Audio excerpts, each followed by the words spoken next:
नमस्कार. आज आपण एक अत्यंत महत्त्वाची वनस्पती बघणार आहोत. ती म्हणजे त्रिवृत्त. याला संस्कृतमध्ये त्रिवृत्त, मराठीत निषोत्तर व हिंदीमध्ये निषोथ किंवा पिठोरी या नावाने ही वनस्पती ओळखली जाते.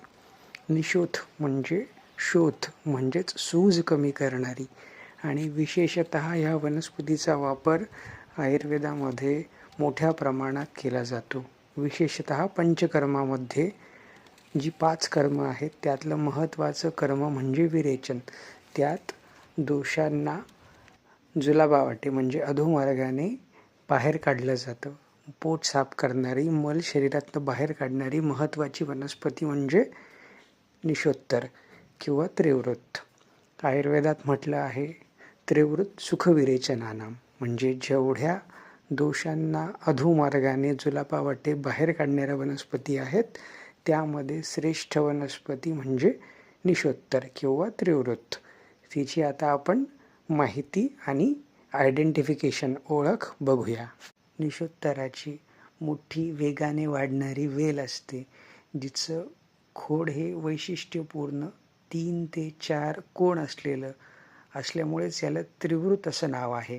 असं ट्विस्टेड ग्रीनिश किंवा पर्पल कलरचं याचं खोड असतं, जे वेगाने वाढतं आणि ते हेअरी असतं आणि ट्विस्टेड असतं. ह्यावरनं आपल्याला त्रिवृत्त ओळखता येतो.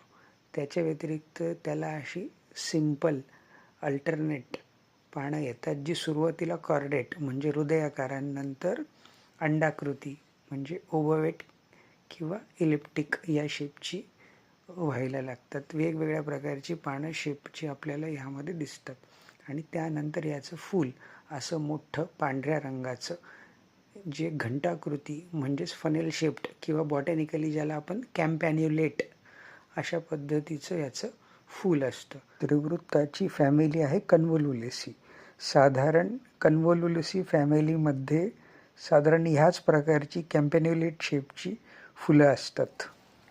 त्यानंतर याचं फळ जर बघितलं तर असं पिंकिश कलरचं गोलाकार बोंडाच्या म्हणजेच कॅप्सूलच्या स्वरूपात अशी याची फळं लागतात आणि साधारण प्रत्येक फळामध्ये 3 ते 4 गुळगुळीत काळ्या रंगाच्या बिया, ज्या सुरुवातीला हिरव्या व नंतर काळ्या रंगाच्या होतात. विरेचनासाठी आपण त्रिवृत्ताची मूळ त्वचा रूट बार्क वापरतो. धन्यवाद.